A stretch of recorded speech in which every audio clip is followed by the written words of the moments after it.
No, I don't want it, but Okay. I could. So, you know, if I slow down, then it doesn't matter. All right. Okay. Okay, I'll be right back. I need to get some tea.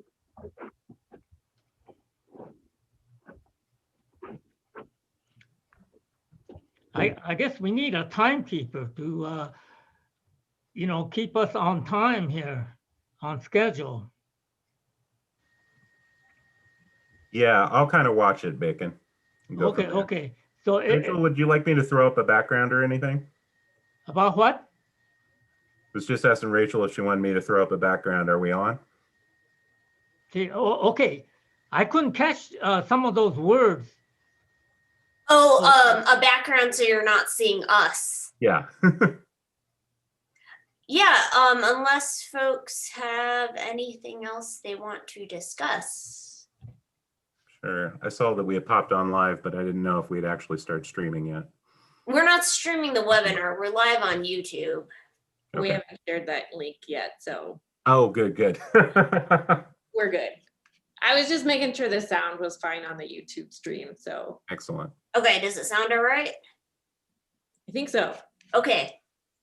I am gonna turn my video off now, so you'll see my little screen, and I'm gonna mute myself too. I'm gonna make the webinar live. Are you guys ready? Do you need more time to discuss? No, I think just what I'll do for timekeeping, Bacon, is that both Andrea and I will watch the clock there, and we will make sure if we feel like we're running over and running out of time that we will, I'll kind of prod you and move you along. Yeah, okay. Okay, great. Okay, I'm gonna go ahead and start the webinar. If you guys wanna mute until we're ready to go, feel free to do that too. Thank you all. This is gonna be really exciting. Yeah. Oops.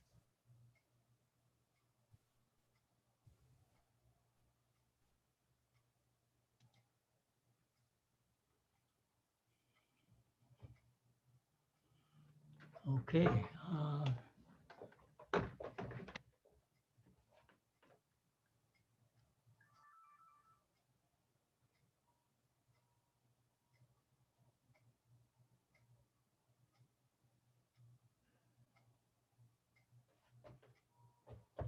Well.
Christensen.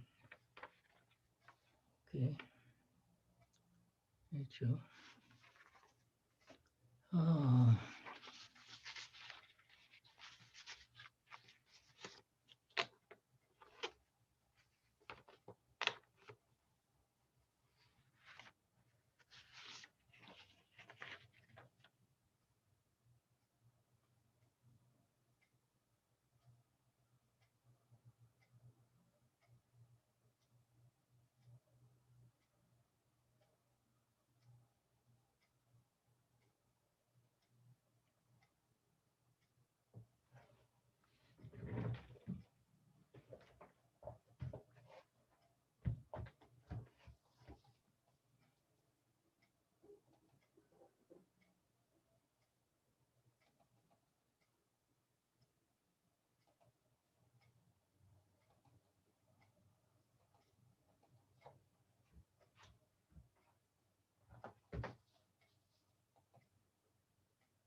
Well.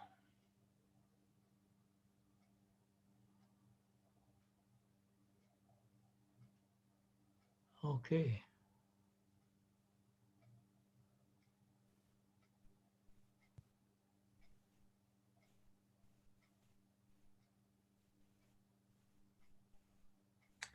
Good evening. Welcome, everybody. Welcome to Conversations Beyond the Walls, our virtual symposium. Tonight is our final talk in a month-long series of events and speakers. And tonight's presentation is called Storytelling for a Better World. This project originated with the American Studies program and the University of Wyoming Art Museum as a series of talks, presentations, art activations held in conjunction with an exhibition called Moving Walls, Heart Mountain Barracks in the Bighorn Basin, which is on loan from the Heart Mountain Wyoming Foundation, and which is now on view at the UW Art Museum. If you're in town, please stop by and see it. It will be up through January, I believe.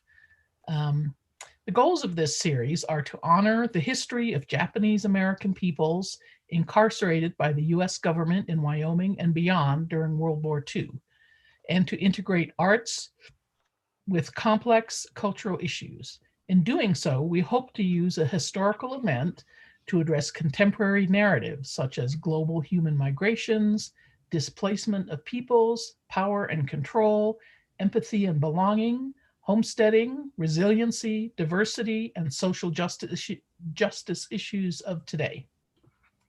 We collectively acknowledge that the University of Wyoming occupies the ancestral and traditional lands of the Cheyenne, Arapaho, Crow, and Shoshone indigenous peoples, along with other native tribes who call the Great Basin and Rocky Mountain region home. We recognize, support, and advocate alongside indigenous individuals and communities who live here now and with those forcibly removed from their homelands. We encourage safe and respectful language to be used in these discussions, self-reflection and presence during the discussions, and we hope these dialogues can continue long after tonight's discussion concludes. All of our events will be recorded and posted to YouTube soon after they conclude. For more information on the recordings, please visit the link in the chat. We also need to thank very much the sponsors for this whole project. They include the UW American Studies program, UW's Honors College, the Heart Mountain Wyoming Foundation, UW's History Department, the Homesteader Museum in Powell, Wyoming, UW Libraries, UW School of Culture, Gender, and Social Justice, the Wyoming Institute for Humanities Research, and a special shout out tonight to UW's College of Law for sponsoring tonight's event. And links to all of those entities will be posted in the chat. A few housekeeping things. This evening's webinar format has a chat function and Q&A functions down at the bottom of your screen.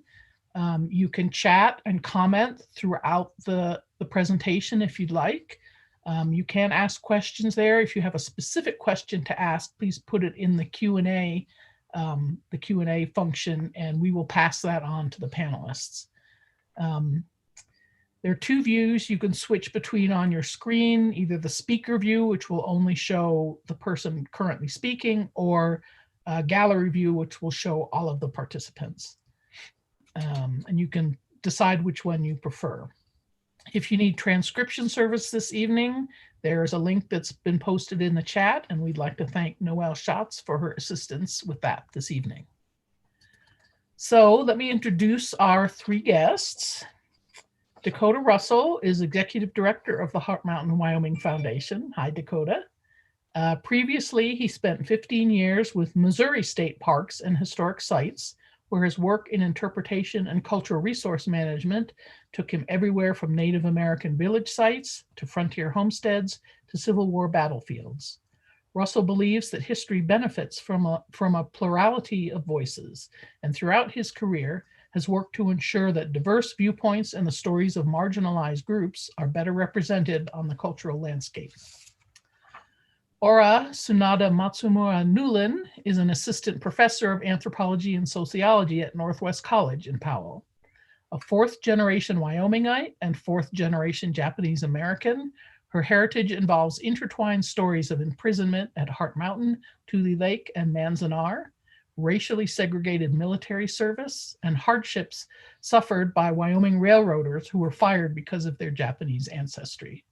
Professor Newland is secretary of the board of directors for the Heart Mountain Wyoming Foundation, a board member for the National Consortium on Racial and Ethnic Fairness in the Courts, and a national steering committee member for Tsuru for Solidarity.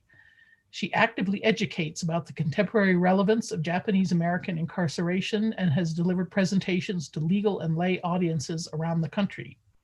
She earned her BA in ethnomusicology from University of Wyoming, an MA in medical anthropology from Case Western Reserve University, where she specialized in global health and infectious disease control, a very relevant topic. Now focusing on the anthropology of law, she is a PhD candidate at Case Western Reserve. As a teacher, she is dedicated to instilling in her students a heightened capacity for compassion and empathy toward those who are different from them.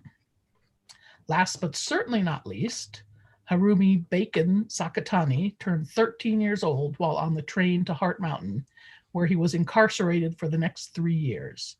He has since devoted much of his adult life to making sure the injustices the government inflicted on Japanese Americans will not be forgotten.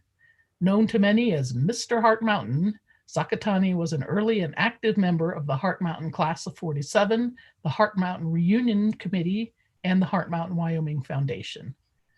He helped move 2 barracks from Wyoming to the Japanese American National Museum in Los Angeles, rescued the artist Estelle Ishigo and her work, and was the first to convince the state of Wyoming to acknowledge the wrongs perpetrated against the incarcerees at Heart Mountain. Sakatani resides in West Covina, California, but continues to make frequent trips to Wyoming to educate about the camp. So I'm just going to turn this over to our 3 guests and let them talk about what they do and start a conversation. And please put your questions and comments and participate through the chat. Thanks. Take it away, Dakota. Thanks, Andrea.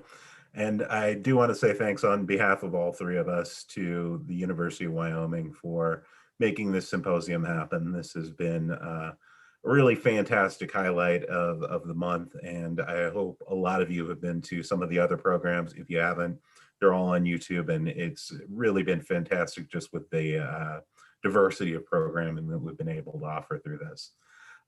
And tonight, I'm really happy to sort of bring it to a close in our final one by bringing my 2 special guests with me here today and bringing us back up to the present day. You know, I think we have discussed some of the history of the camp, and we'll dive into that a little bit tonight. But I want to focus tonight on a little bit of the legacy of this history and a little bit about how we go about remembering something like this today. And so that's what we're going to dive into a little bit tonight. But I wanted to start out by talking a little about the organization that I'm part of, the Heart Mountain Wyoming Foundation.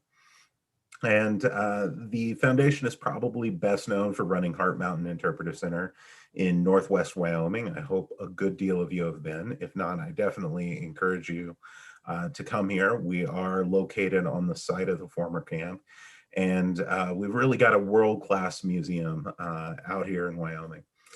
And it's an interesting story, and we'll get into it a little bit tonight on how it comes to be. But really, there was a lot of dedication, not just to the idea that this landscape should be reclaimed and we shouldn't allow this story to be erased from the landscape, but should build something and preserve it there instead.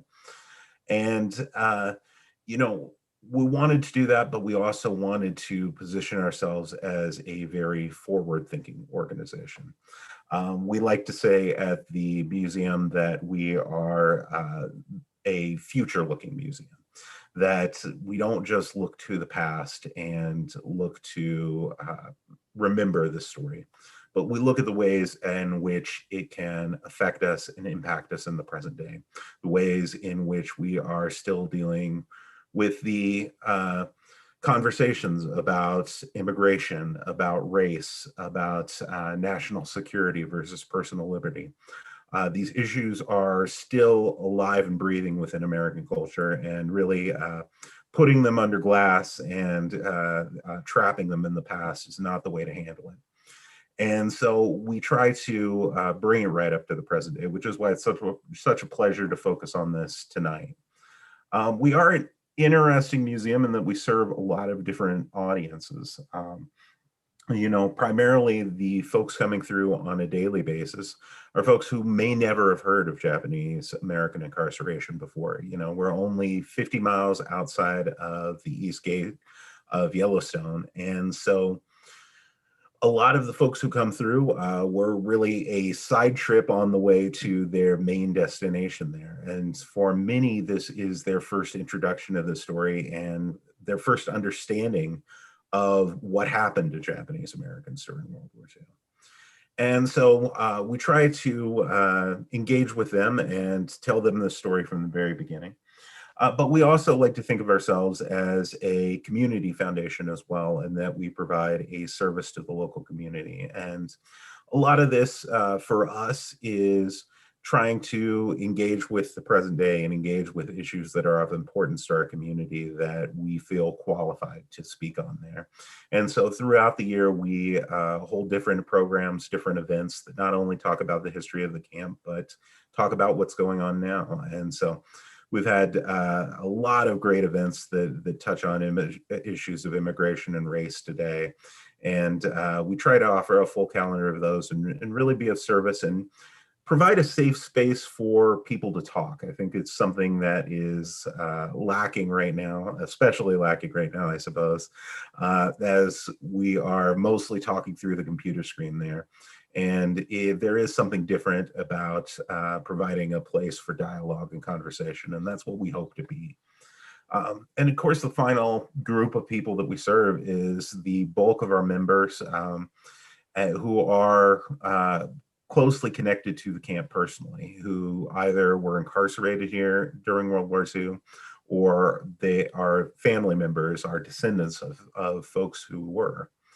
And so a lot of our membership is flung across the country, but they are very invested in the story that we tell out here.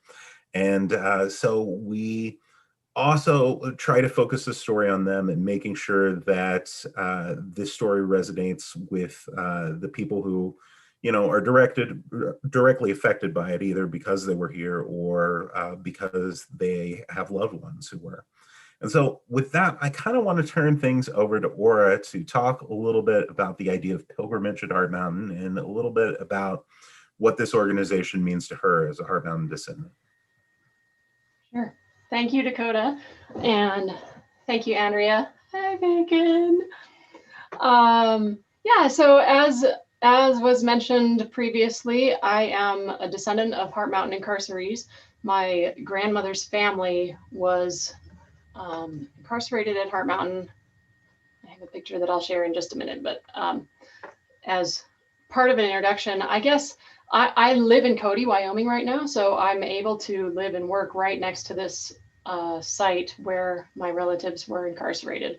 So I have become heavily involved with the foundation as a board member, but people always ask me, like, how did you first hear about this story? This is a common question that comes up among people who are related to the camp's descendants.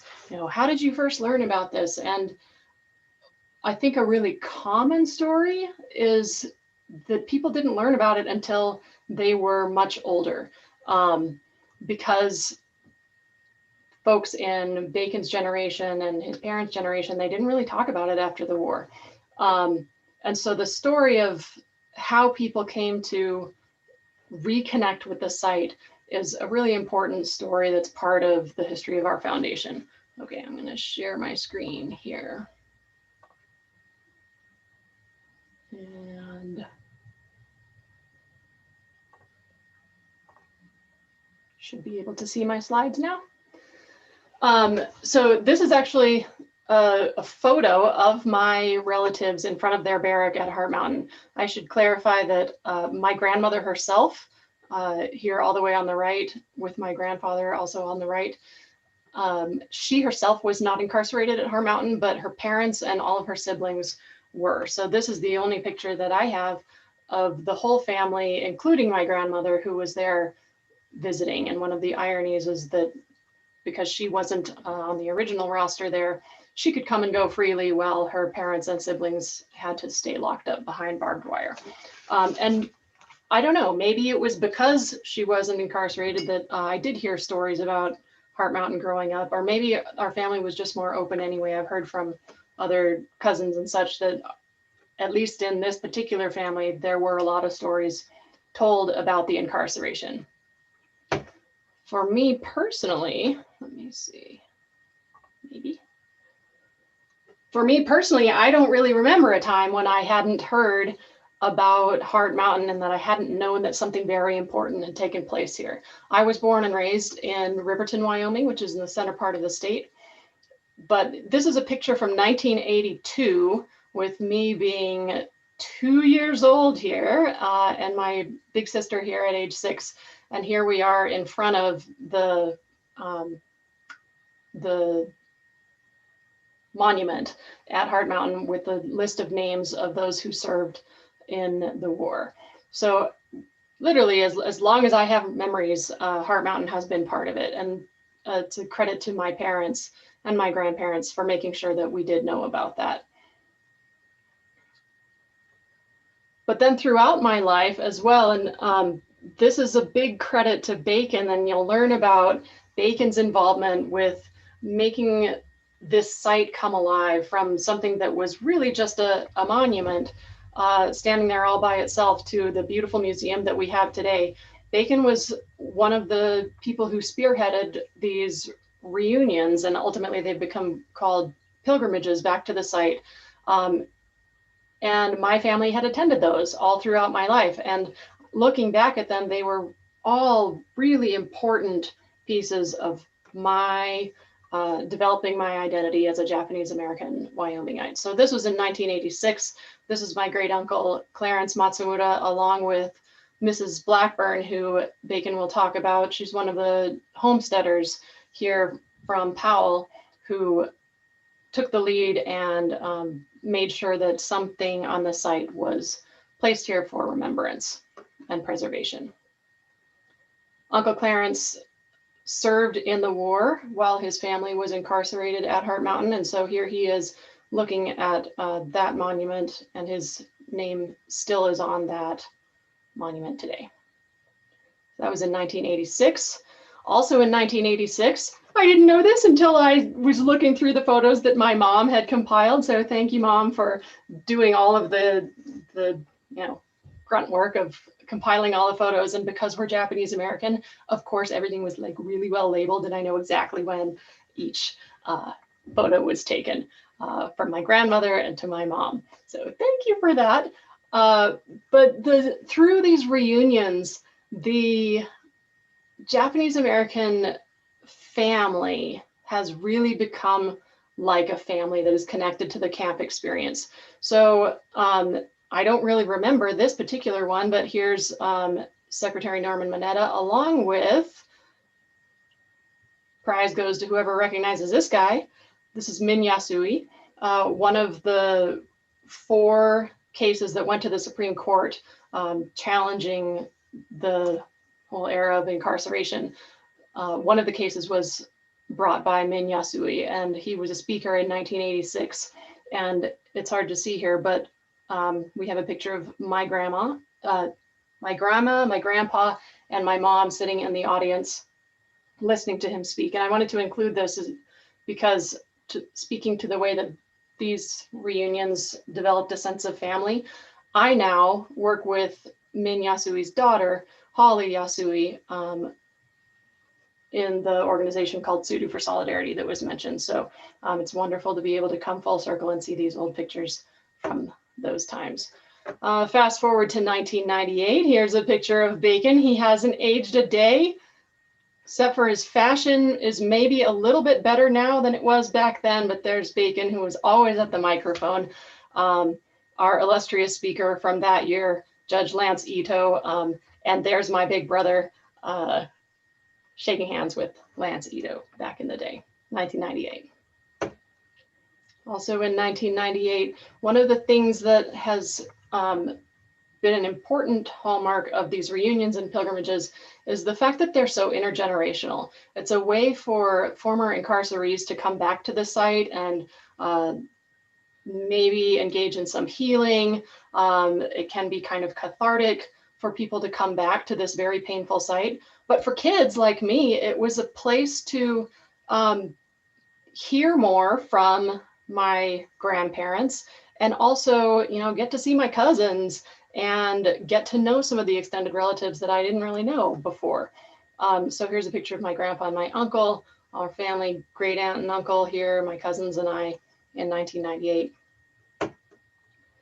And so this is my great aunt Bunny in this picture with the beautiful white jacket. She, I think, Bacon, you can connect me or correct me if I'm wrong, but I think she graduated in the class of 1947 at Heart Mountain High School. I think she might have been in your class. And her ice skates are now property of the Heart Mountain Wyoming Foundation. She donated her ice skates to be part of the collection at the museum. Fast forward to 2002. Again, my family here with extended family. And you'll also notice here, as I'd mentioned that the pilgrimages are intergenerational by design. And ultimately that also becomes an interracial experience because a lot of the people in my mom's generation, my mom is what we call Sansei. She's third generation in the United States. Her parents were of the generation who were kids at camp. But a lot of folks in my mom's generation married white people for, you know, a lot of different societal reasons. But there was pressure, I think, in the Japanese American youth to be less Japanese. And so ultimately, a lot of them ended up marrying white folks. And then their kids end up looking like me, which is like sort of ethnic looking, but can't really tell what you are. And so pilgrimage was a way actually for me to connect with my mixed race heritage more than I was able to otherwise. There's my dad and my brother, my great aunt and uncle. Fast forward to 2010, this was the year before the grand opening. Our family came together, donated a brick as part of the fundraising. Here we are with Pete and Lynn Simpson, and this was just like the structure, the skeleton of what is now our beautiful museum on site. And speaking of mixed race heritage, one of the things that's become really beautiful about the pilgrimages, and always has been, especially now, is it's a way to make friends. So this was, I think this was in 2010, and this is my friend Lisanne, who we met. Her family was here for this reunion, and so were we.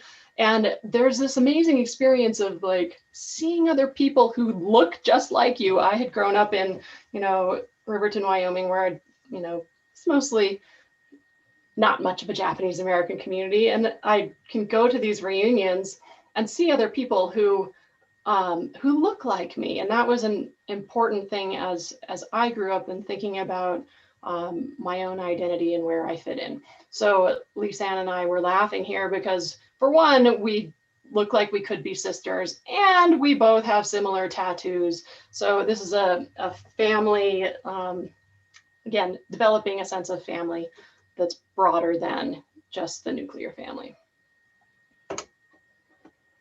One of the dynamics that Bacon will talk about more is that as part of the reunions and pilgrimages, it's become a tradition to hike up Heart Mountain. I myself have never done it, which is kind of terrible, but everyone else in my family has, including my mom. So there's my mom taking a hike up Heart Mountain with her class of 1947 Heart Mountain cap in honor of her aunt, Bunny. My dad has hiked up the mountain a couple of times. So here's my dad, and here's a former incarceree just checking out the view from the top of the mountain. There's my brother and sister. They made it to the top. And then through this, and again, Bacon will give more of the details on how this actually happened other than through reunions. But in 2011, we had the grand opening of our museum on site. And I like to include this poster. One of the most powerful things for all of us who came to the grand opening, I think, were these signs that were hanging in the windows all throughout Cody and Powell. A lot of the incarcerees of Bacon's generation will have memories of coming into Cody, especially when they were locked up at camp. They would sometimes come into town to do some shopping. And in Cody particularly, they would talk about having signs in the windows that say no Japs allowed. You know, you're not welcome here. We don't want your business. And so for all of them to come back, I think we had about 2,000 people come to the grand opening. And instead of being met with signs in Cody that said no Japs allowed, they were met with signs that said, welcome to Wyoming, Nisei, Sansei, and Yonsei, that second, third, and fourth generation. Congratulations on the grand opening of the Heart Mountain Wyoming Foundation Interpreted Learning Center. So again, my family was volunteering at the grand opening, celebrating the heritage of our family and also reconnecting with more friends. And since then, we've had pilgrimages every year, and they've gotten bigger and bigger and more impressive. And it's something that folks look forward to every year. And increasingly, it's become a place where children come. So this is my cousin and her husband and their children, who are now, you know, 5th generation Japanese Americans. And as I talked about mixed race, you could see they're starting to look, you know, they're a little bit brown, but my brother's kids are like blonde hair and blue eyed. And as we start looking less and less Japanese, these pilgrimages are becoming, I think, more important because it's connecting kids to their heritage, regardless of what they look like. So this has become an extended family reunion type of event for my family and I. Here's more my cousin and his kids coming back. And as Dakota says, it's really future looking what we're doing on site here. I have just a couple more thoughts before I'll pass it back to Dakota and then over to Bacon. My dad has been an amazing support person for my mom. They've learned about the incarceration experience together as a couple. And my dad in particular, because he's a woodworker by hobby, he's built a lot of things for the center, and he's always coming up with things that he creates to help people connect to this history. And I think this particular one is one that speaks to the power of the pilgrimages and the power of the site that we have here. So this is something that my dad created. It's a cut of a Russian olive tree. If anybody is from Wyoming or knows anything about Russian olive trees, we're supposed to hate them, right? The tree itself is kind of gnarly and it's like gray and the bark is really tough. They also have really tough roots and they're really hard to get rid of. They're an invasive species in Wyoming and they kind of take over. And as a plant, we're not supposed to like them. But my dad, as a woodworker, took this Russian olive and sliced it up and had people, as a point of discussion, he had people think about what this is like, because it's an invasive species, which means it's foreign. It's not something that is seen to belong here. And therefore we don't like it. But when you cut it open, you can see the spectacular beauty of the rings inside, the history of this wood, and the colors that it brings about and the complexity that you see in the wood. And so he used this as his way of showing how like this incarceration history and basically immigrant history in general has often been one of ugliness, and it's been seen as something like, oh, we don't want to talk about that, and it's harsh and unpleasant. But what we at the Heart Mountain Wyoming Foundation are doing through the museum and through the reunions that Bacon started and the pilgrimages we're helping people to see and reconnect with the beauty that can be found even in harshness and unpleasantness. And then I would be remiss to say that other than all of this like important family bonding and like reclaiming your history stuff, we also just have a whole lot of fun. Whoops, I did that a little bit too fast, but we have fun at these reunions. And I dug out, I can't believe I found this, but I remember a particular pilgrimage when Bacon Sakatani was running around. He always has his camera. He's like our camp photographer. But this time he was running around selling these prints that he had created. I think he was selling them for $1 a piece, and I have 3 of them. So if anybody, I could take a silent auction, highest bidder, maybe proceeds go to the Heart Mountain Wyoming Foundation. But he fiddled with this picture. Obviously, there's Tom Brokaw, Norman, and Al Simpson, but Bacon had, photoshopped the picture a little bit to poke some fun at our dear friends Al and Norm. So fun is a big part of it, as well as the more poignant side of the pilgrimage, and coming back to the site that's expressed in this quote from our dear friend Shig Yabu, author of Hello Maggie. He says, I returned to Heart Mountain to grieve for all that was taken from us, our homes, our lives, our voices. I returned to Heart Mountain to celebrate the strong spirit that helped us survive, the traditions we kept and treasured, and the bravery, creativity, and courage of people who faced prejudice and hardship with dignity and determination. I returned to Heart Mountain to remember. I returned to Heart Mountain to be a reminder to others that liberty and justice belong to all. So all of that is really something that started with Bacon in so many ways. It has also continued in a really interesting way that I'll actually let Dakota talk about more. Pilgrimages are site-based, and over the past several years, most of the camps around the country have started a tradition of their own pilgrimages, just like we do at Heart Mountain. But then the pandemic hit, and all of the pilgrimages had to be canceled. And so instead of just canceling them, some awesome movers and shakers in the community, including Dakota, came together and put on a virtual pilgrimage that lasted like 3 months or something. And it was like all sorts of virtual events. And there was an amazing sharing of community and bring together people from across camps that was just stunning. So hats off to Dakota for that. And I'll let you speak more about it if you want. Yeah, absolutely. No, it was a great exercise, and as Aura has noted, the pilgrimages are very place-based, and so trying to transfer that into an online setting was challenging, but it also brought with it a lot of exciting stuff. I think particularly for the younger generations, that may not have been so involved with these pilgrimages in the past. This was a way to sort of get involved and become part of this. And so it was really a great time. If you guys go to, it's Japanese American Memorial Pilgrimages, or JAMP Pilgrimages on YouTube, you can watch several of our programs there. I think there wound up being over 300 programs that we produced as part of that, of varying lengths.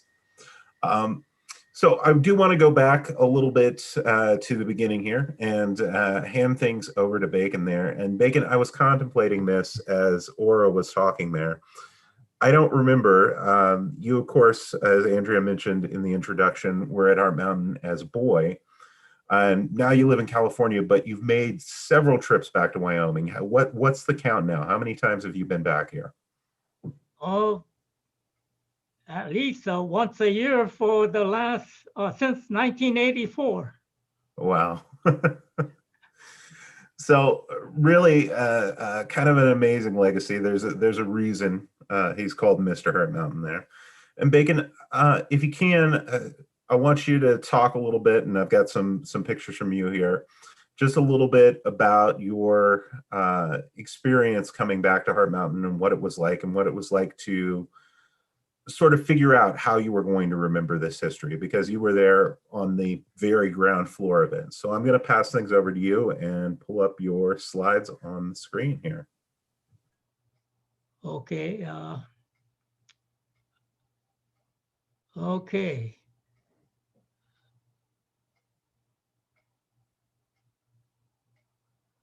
Are we going to talk now?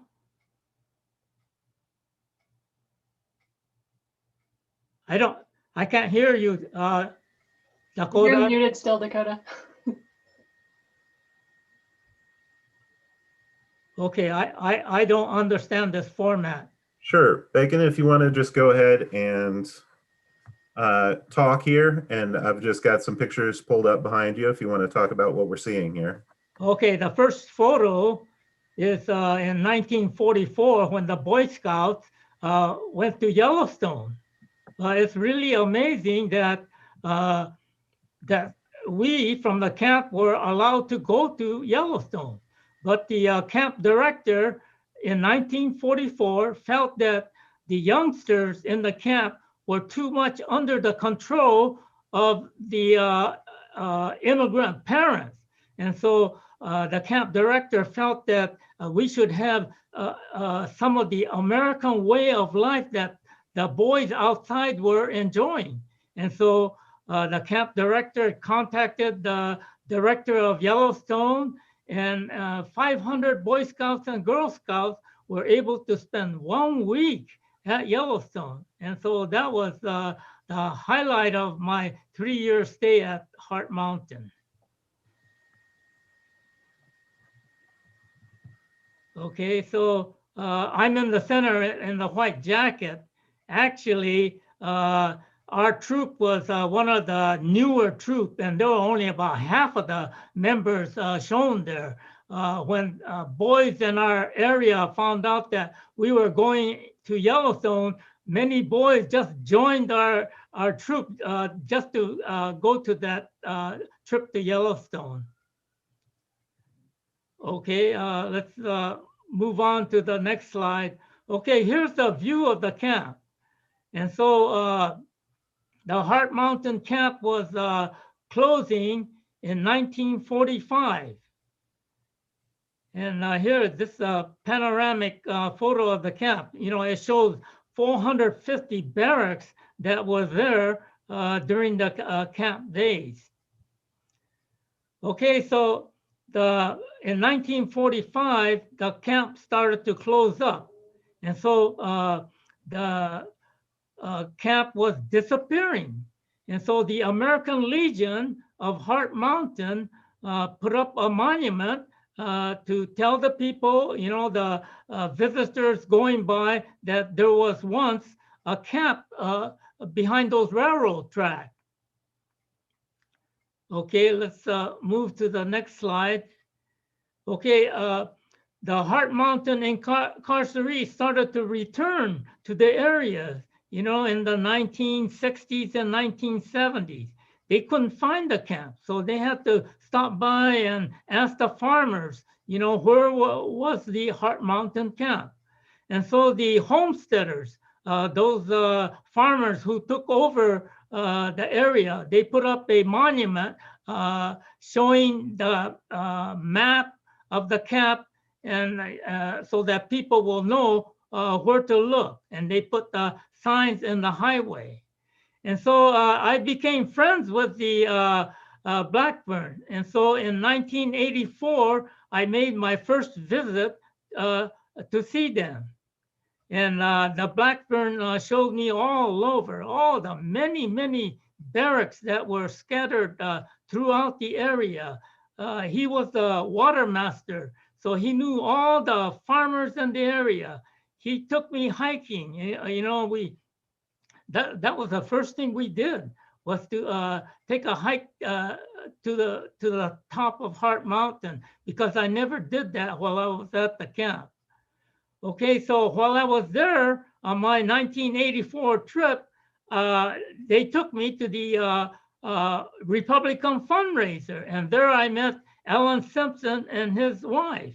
And oh, you ought to see Alan Simpson. He was just like he is today. You know, he makes fun of everyone.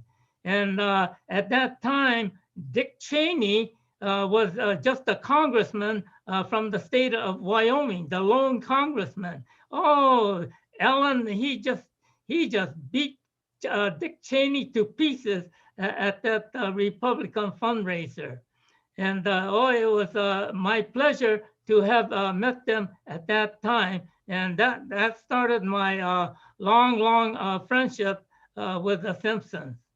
Okay, let's move on to the next slide. And so Dick Cheney was the lone congressman from Wyoming. They asked me to speak. Well, I didn't know what to say. And so I got in front of the crowd and I told them that 600 persons from the Heart Mountain camp served in the U.S. Armed Forces, and a number of them were killed fighting for the United States. So I told the crowd, we from the Heart Mountain camp would like to put up a memorial to honor those who were killed in the war. You know, that just came out of my mouth. I had no plans or anything. Okay, let's move on. In 1985, the Blackburns made the Heart Mountain campsite a National Historic Place. Okay, let's move on. And then in 1986, since I told the Republican crowd that we wanted to put up a memorial to honor those who were killed in the war. So in 1986, we had this memorial put up, and we had the dedication service there at Heart Mountain. Okay, next slide. And so our honored guest was Congressman Norman Mineta from San Jose. And the next slide. We also invited Minoru Yasui from Denver. He owed me a favor because I helped him out that one time. Okay, next slide. And so here is the Heart Mountain High School class of 1947. We're the one that raised the fund, got names of those who were killed in the war, and put up this memorial. Next slide. Helping us over there in Wyoming was John Collins. And so he started the Powell Centennial Group to clean up the area of the camp area. And then in 1989, he formed the Heart Mountain Japanese American Memorial Foundation to preserve the history of the camp. Okay, next slide. And so in 1994, the Japanese American National Museum went to Heart Mountain to take this Heart Mountain barrack back to Los Angeles. And so people started to notice that, you know, there were great interest in the Heart Mountain camp. Okay, next slide. And so in 1996, the Heart Mountain Wyoming Foundation was formed, and David Reitz of Powell was the chair of this group. Next slide. Okay, in 1998, the Heart Mountain Wyoming Foundation had their first pilgrimage. It was called the Return to Heart Mountain by Executive Order 1998. All of you are asked to return to Heart Mountain to see our former campsite. And so our guest speaker was Judge Lance Ito. Okay, next slide. His parents, Toshi and James Ito, were at our Heart Mountain camp. Okay, next slide. In 1999, we again held our Return to Heart Mountain, and our honored guest was Congressman Norman Mineta. Okay, and so here's the group of people. You know, there's Dave Reed and Hashimoto from New Mexico, a well-known Heart Mountain person, Jim and Toshi Ito, and that's Sue Embry of Manzanar, who was helping us out. And that's Clarence, another big supporter of the Heart Mountain Foundation. Next slide. And so at the 99 reunion, or pilgrimage, we made a hike to the top of Heart Mountain to spread the ashes of Estelle Ishigo. And so here I am spreading the ashes of Estelle. She died in 1990, and I promised her that I would spread her ashes on the top of Heart Mountain. Okay, next. Okay, the Heart Mountain Honor Roll, this is the way it looked during the camp days, was deteriorating. The next slide. And so the Heart Mountain Wyoming Foundation, for its first project, we wanted to restore this honor roll to the way it was during the camp days. So next slide. In 2003, we dedicated the newly built Heart Mountain Honor Roll. Okay, next slide. And so we had this dedication, and we had that flag that we used to have during the camp days. It shows 327 that was serving in the armed forces at that time. Next slide. Governor David Frudenthal was our guest speaker. It was a big moment for us to have him come and attend our event. Next one. And Senator Alan Simpson came to speak to us. Okay, next slide. And then in 2005, we had the Setsuko Saito Higuchi Memorial Walking Tour dedicated to the late member of our board, Seth Higuchi. This was in 2005. Okay, next slide. And so our guest speaker, Senator Alan Simpson.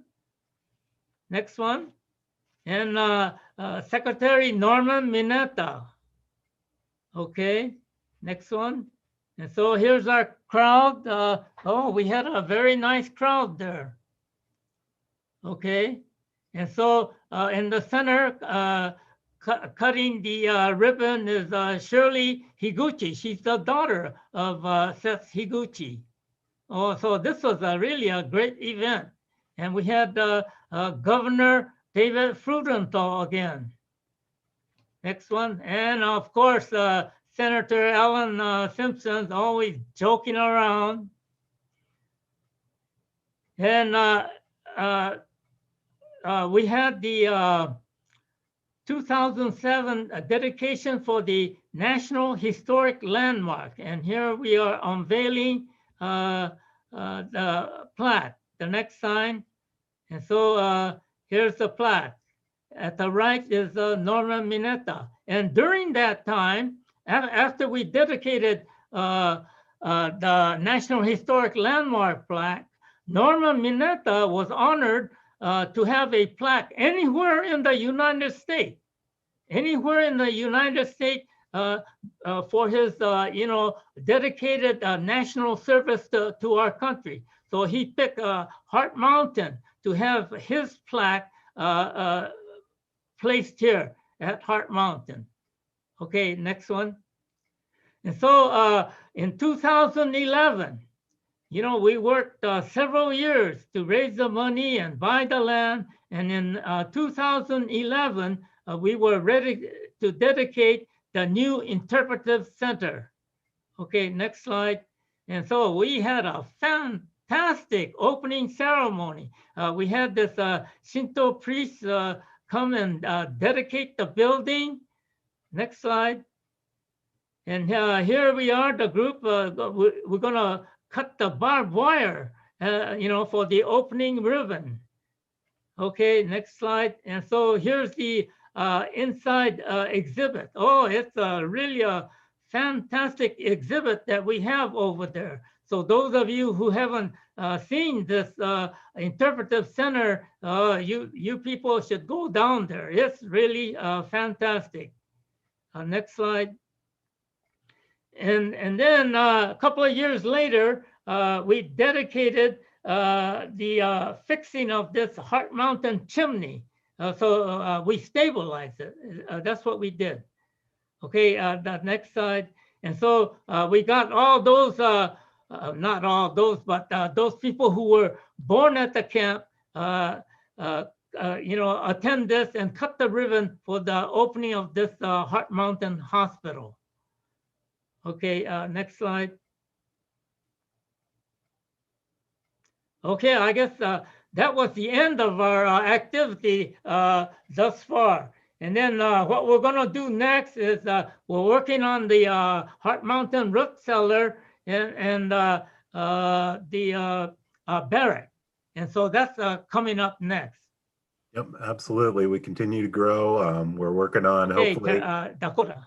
Hopefully once we get beyond, get the root cellar restored, which you got to imagine when I say root cellar, I'm talking about a root cellar that, which is designed to hold food for nearly 11,000 people, And so it's a huge structure. It's almost 300 feet long there.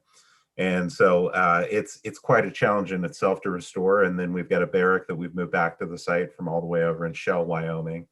And then, hopefully after that, we'll be able to start work on those hospital buildings and get those restored as well. So there's a lot of growth still happening in it. But Bacon, I've got to ask you, obviously when you string it all together like that, it looks like lots of work to get here. But as you mentioned, when you first came back in 1984, there wasn't anything really there. And so what inspired you to come back for the first time? Why did it occur to you to return to the camp after all those years? Well, I didn't know what I was going to, come into. I was sort of excited because, I spent my boyhood years there. I really didn't know what to expect. But I was speechless when I got there. It was just amazing what, feeling I got when I got there. It was not a bitterness or, what we went through, the war and all that. It just brought back memories of what I went through at camp as a boy of 13 through 15 years of age. I've forgotten all about, what happened to my parents or, to other people, who lost their property and everything like that. It just brought memories of the time that I spent there at Heart Mountain, not knowing, what was going on in the war. That was the adults' problem. My problem was, what am I going to do today? Am I going to go hiking or go to the river or, just fool around the camp?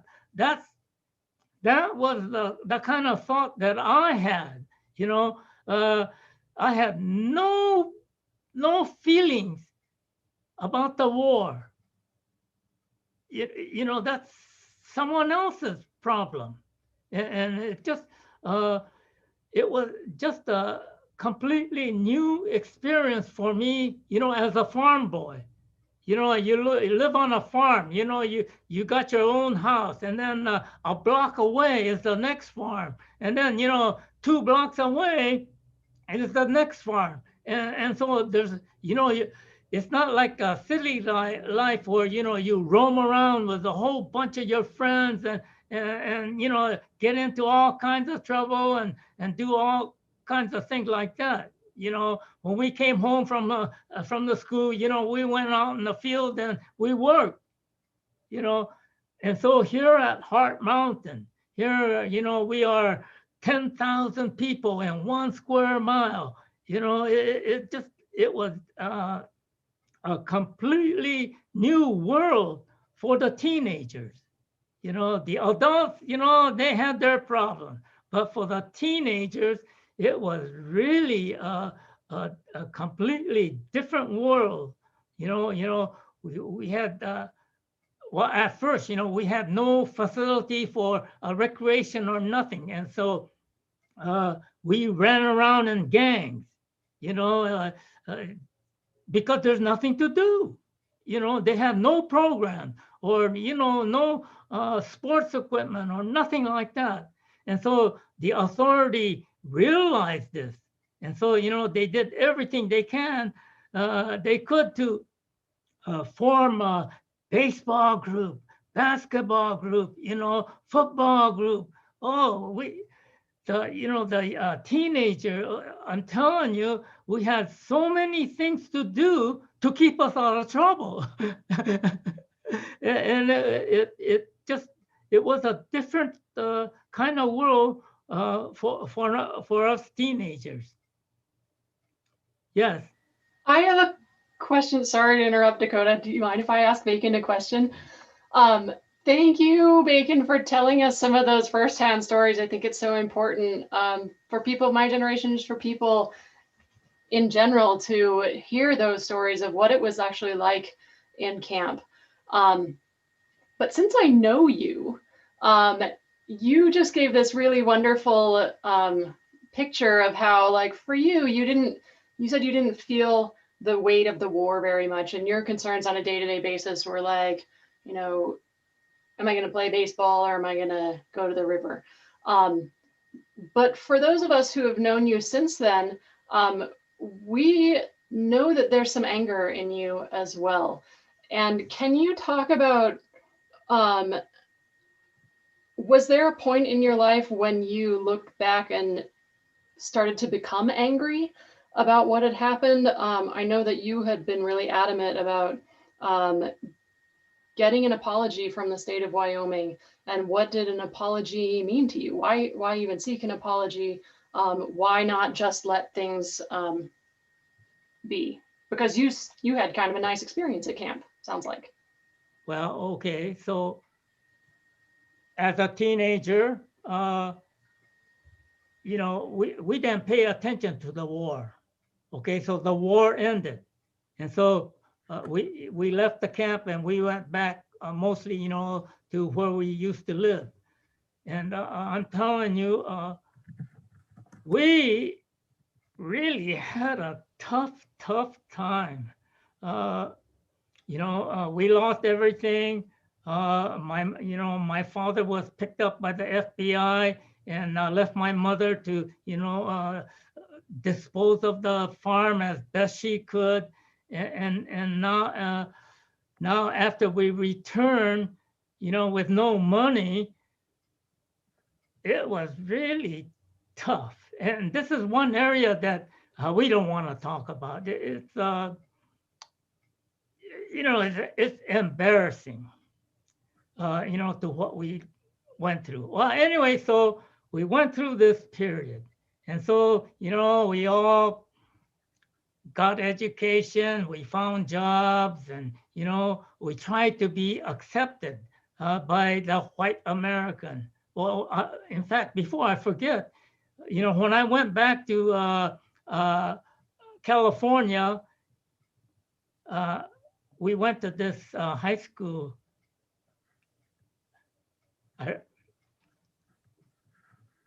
Well, anyway, just my sister and I.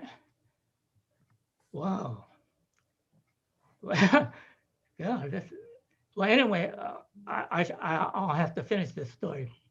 So my sister and I were, wow, the only Japanese student in this high school. And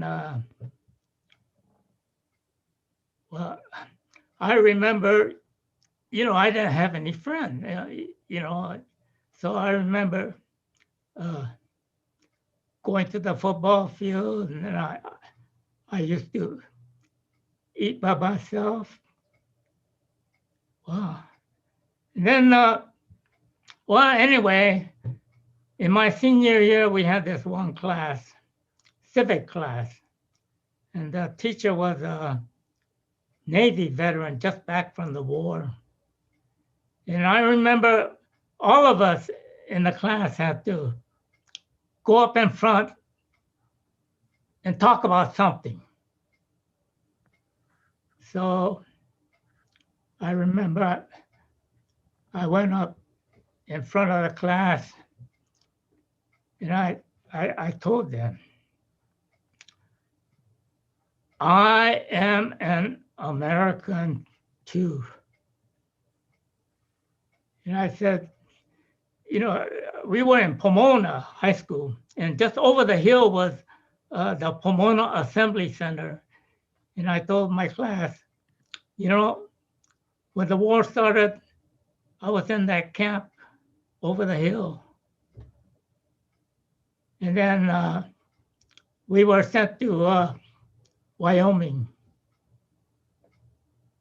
And then we were let out. And so here I am in Pomona again.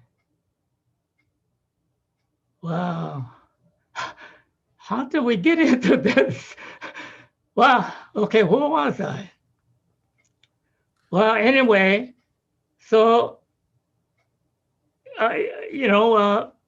we got back from the camp and we struggled and we got back to the way we were before the war. And then in 1981,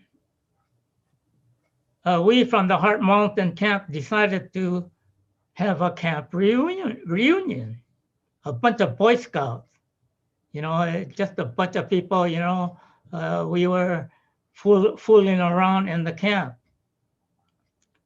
And I was into photography. I was taking color slide photos. And then I said, oh, okay, I'll put on a slideshow on the history of the camp.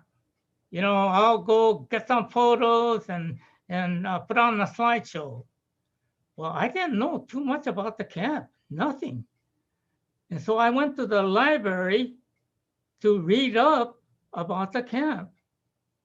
And I was just totally amazed at what I was reading, how illegal it was. I didn't know that. I was just a teenager, just fooling around, not reading the newspaper or anything, just having a good time.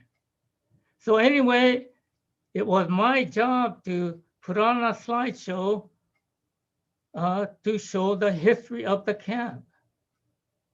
And so, I really got angry, from learning from what I read.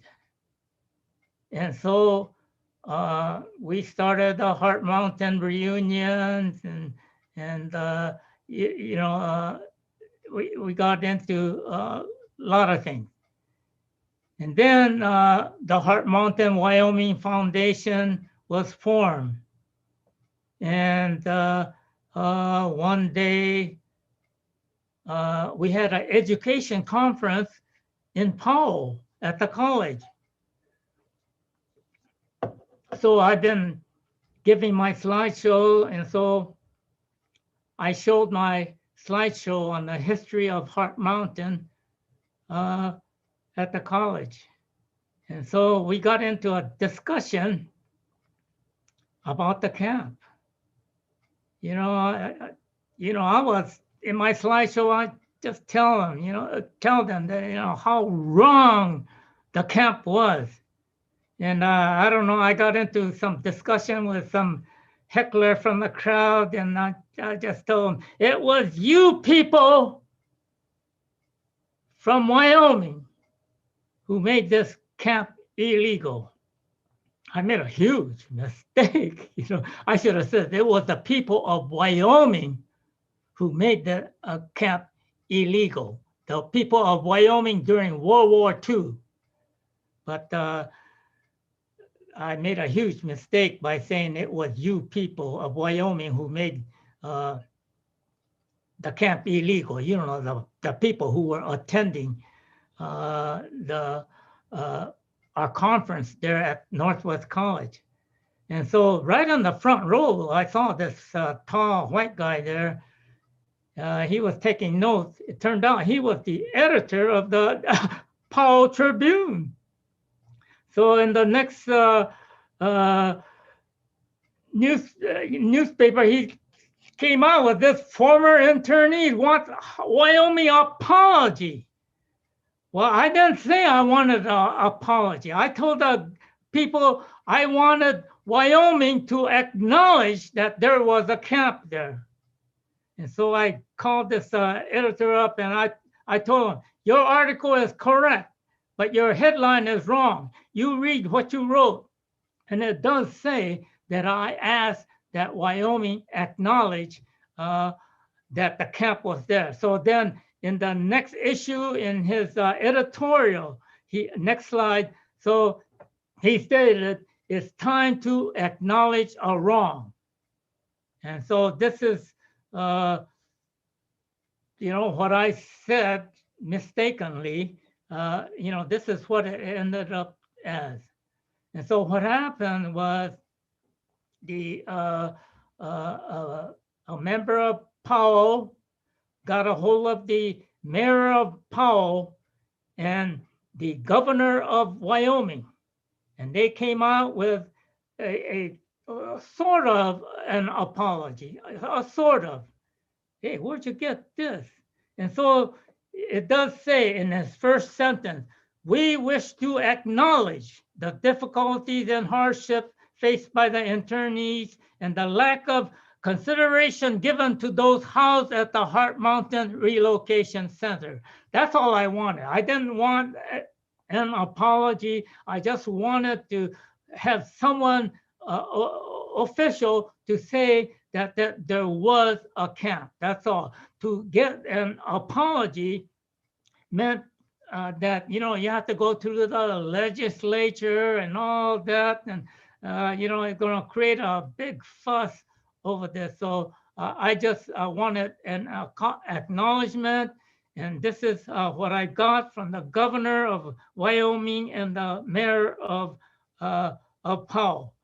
To some people, this may not have been enough, but for my purpose, this is what I wanted. And so this is good enough for me.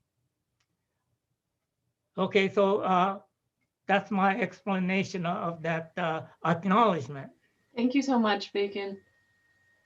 Can I ask you, Bacon? So when word started first getting around that, there was this group that wasn't just a Japanese American group, it was a group of locals as well, but in conjunction with the Japanese American group that wanted to put an interpreter center, wanted to put a museum here at the site.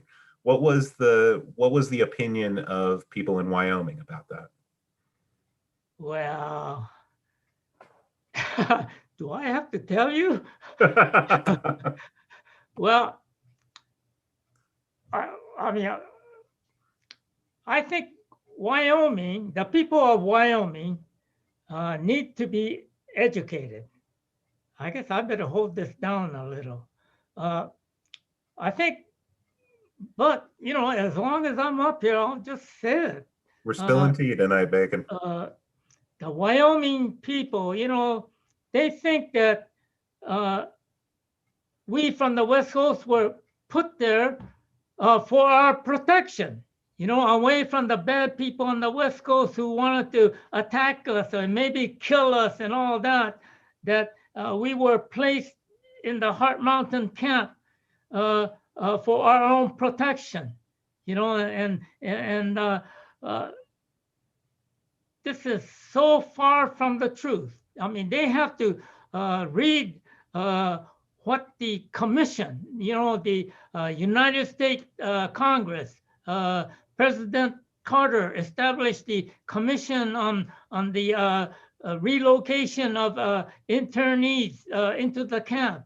And what they came up with, they went into the archives and found secret documents. They got the heads, the Caucasian officials of the camp, and they questioned them.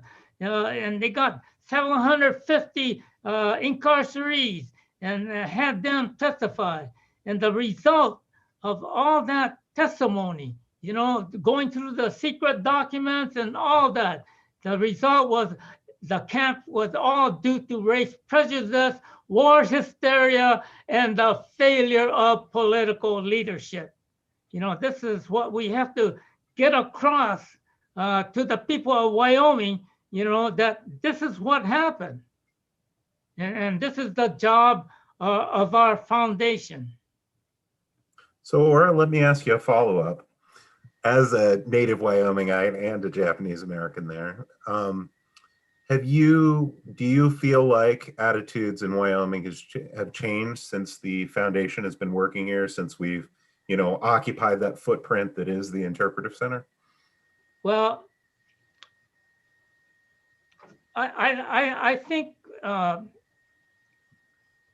people of Wyoming, you know, well, I should have just said that, you know, the people who thought that we were put into the camp for our own protection is the small group, okay? And so the majority are you know, they go along with the commission hearing, and, you know, they realize that what happened during the war years, you know, at Heart Mountain. So they're accepting, you know, what we have there at the Interpretive Center. And so, you know, we're doing a good job, but we have to get to some of the people a little bit more and educate them. Yeah. Ora, do you want to chime in on that? Sure, I agree with Bacon. Like it's uneven, but on the whole, Wyomingites, I think, have come a long way. Those signs that were hanging in the business windows when we had our grand opening is one testament to how views have changed. I think on the whole, folks around here are really proud of the museum. And on the whole, people think it was a terrible thing that happened. And the work that you and our staff are doing out at the museum to educate not just visitors and former incarcerees, like tourists and former incarcerees, but also the local community. We have this amazing program, especially in the off season throughout the winter, to talk about some of the more local goings on in the camp during the war years, and bringing in the local community and engaging folks. And I think that's been a wonderful way of bringing the local community along with us, so that I think one of the hallmarks of what makes the Heart Mountain Wyoming Foundation really successful is our really strong relationship with the local community, starting with the homesteaders through now. Yeah. So on the whole, I think that we have come a long way. We also have school groups. We've received a lot of grants, and also just we've done a lot of outreach to get busloads of school children from around Wyoming and Montana to come to the museum so that they can learn about it when they were kids, like I did. So that's helping as well. At the same time, I think there are a lot of people in Wyoming still who are like, I had no idea that was even there. We still have a lot of that to deal with. And I myself have heard people like talk about the Jap camp, and I had a guy tell me to my face about how his, dad was in the army when the Japs bombed Pearl Harbor. And I was like, do you know that I'm one of those people that you're talking about? So there's still a lot of work to be done, but I'm really proud of how the museum has partnered with the local community to help educate. It's always going to be a process, but I'm still a proud Wyomingite who can be proud of how our community has embraced the museum. So that actually takes us to a question that came up in the comments that I'm going to throw to both of you, because I wanted to get back to your work, Ora. But first I want to ask Bacon, who's been doing this for a long time. One of our watchers was asking, what advice would you give for people who are wanting to fight injustice today, who are wanting to shine a light on, bad things that are happening today? How do they go about that, Bacon? Well, I think you need to speak up. What happened to the Japanese Americans when the war started was that we did not speak up enough. A few spoke up about the injustices, but the majority just obeyed what we were told to do, and when we were told to go to camp, we went. I think we need to question some of these decisions, statements being made. You know, like for instance, the police killing of people. You know, I think we're going to have to question, you know, some of those actions, and we need to. Well, we need to obey the authority, but we need to question some of those actions that, you know, they take. I think one of my favorite stories, Bacon, and I'm not sure if you remember this, I had a group of college kids out at the interpretive center, and you were talking to them one time.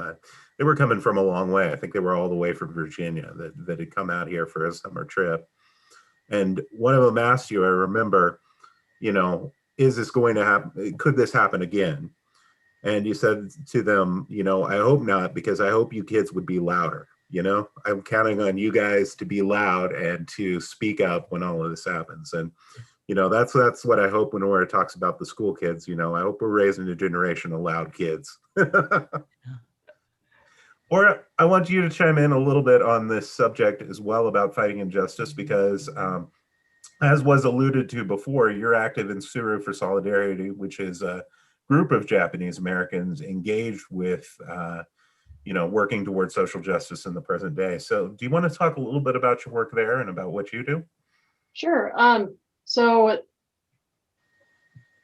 one of my motivations to be involved with the Heart Mountain Wyoming Foundation comes out of a love of my family and a respect for my grandparents, and just the way that I was brought up at these reunions to feel like Bacon and people in his generation are part of my own family.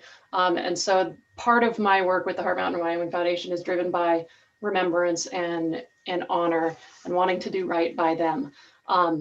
But I would say that the bigger driving force for me personally, and the way that I go about doing right by my grandparents' generation, is by actually trying to be a little noisy. And I'm kind of quiet, so it's out of character for me to go out and make some noise for social justice. But I am now driven, I would say, primarily by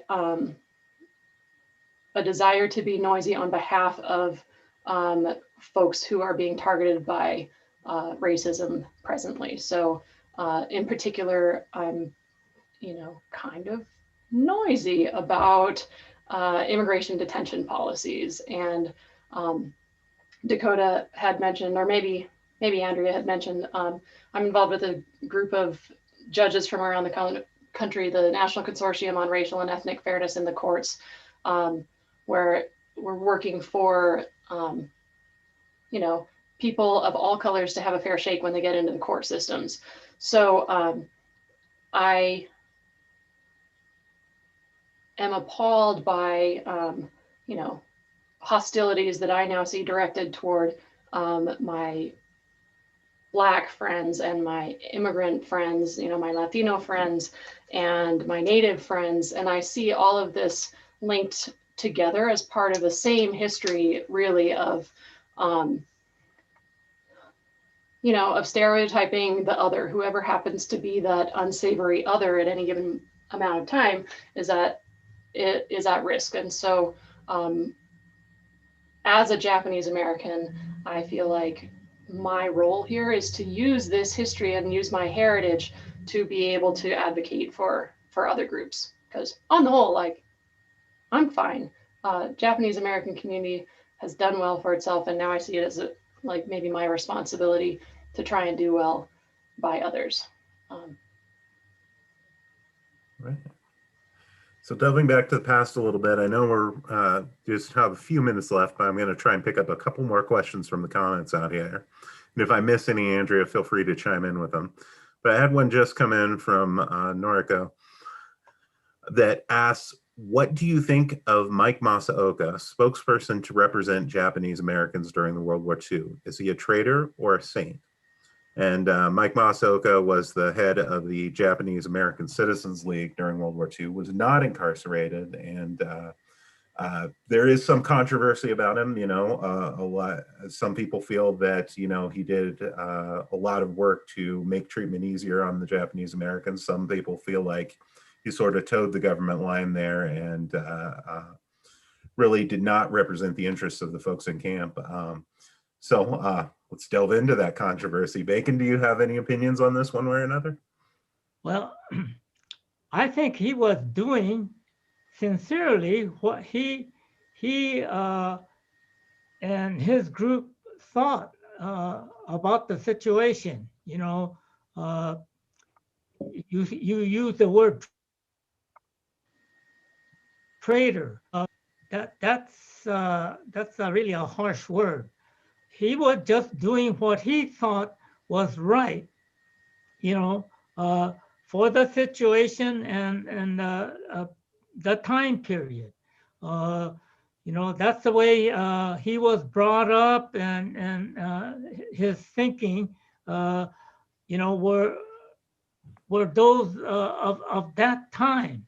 I think he was a little bit too patriotic. Trying to, you know, blend in with white America. But I think to call him, or, you know, to use the word traitor or something like that is a little bit too harsh. After the war, it was, I believe, around 1989 or so, he put out a call to form an all Japanese American National Veterans Group. And so I answered the call. And so there was about 40 of us, Nisei veterans, and we formed this Go for Broke National Veterans Association. It was headed by this Judge Marutani, who was in that redress hearing commission. And so Mike Masaoka wanted a national veterans group made up of Nisei to put up a memorial in the Washington, D.C. area. And so he pushed for this. And so our group, the Go for Broke National Veterans Association, we got together and we got a hold of all the legislators and Congress people to get this national memorial going.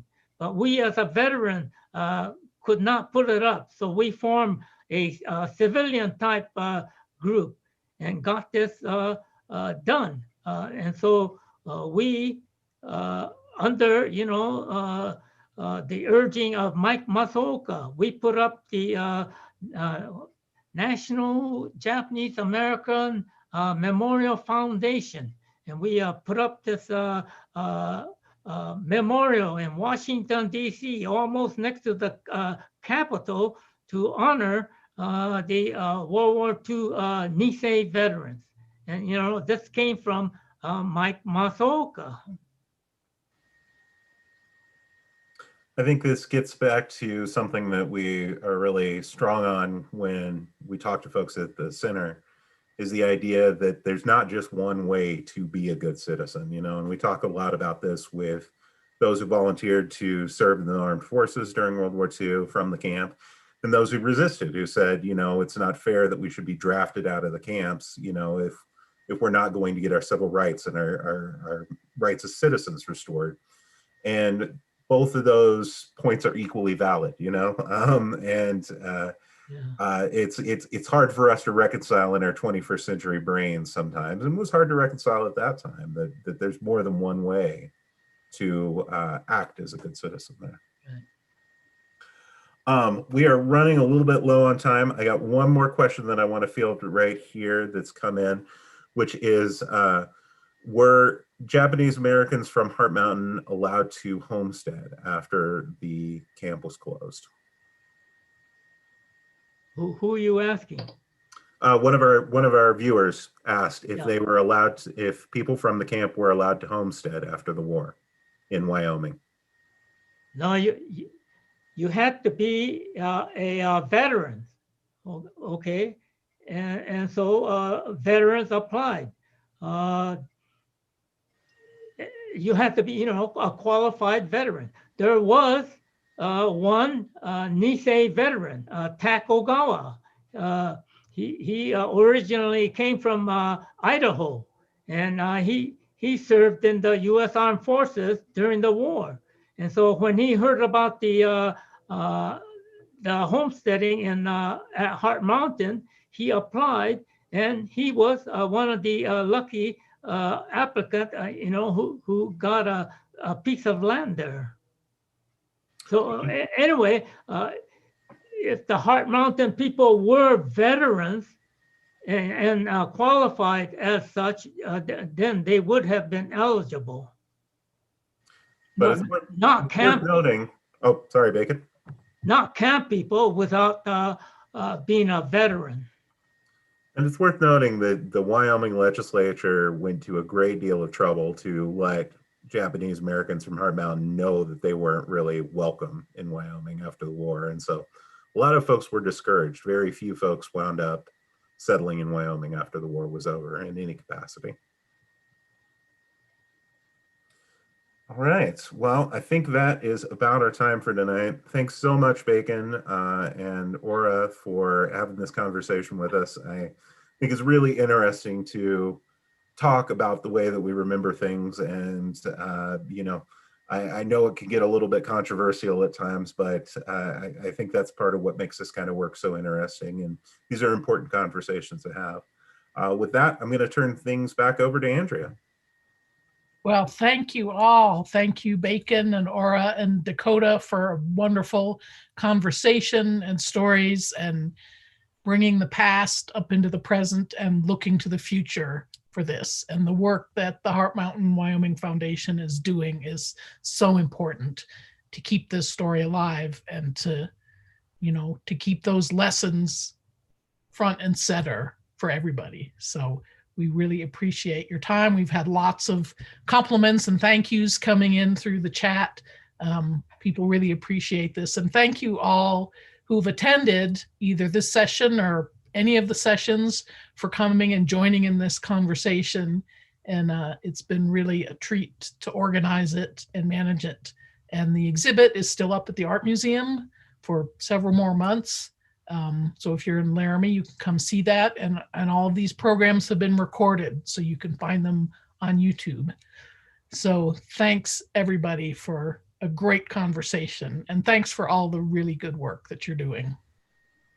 Thanks for having us, Andrea. Thanks, Andrea. Appreciate it.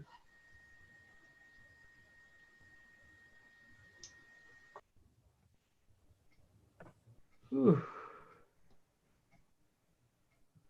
If any UW students need the SOAR QR code, I'm going to share that on the screen. Otherwise, you all have a wonderful evening and take good care. Thank you so much for joining us. Thanks, Ara. Thanks, Bacon. Thanks, Dakota. Thanks, Andrea. Good night, Bacon. Thank you, Great Katie. to see you. Thank you all so much. That was such a wonderful conversation. It was awesome.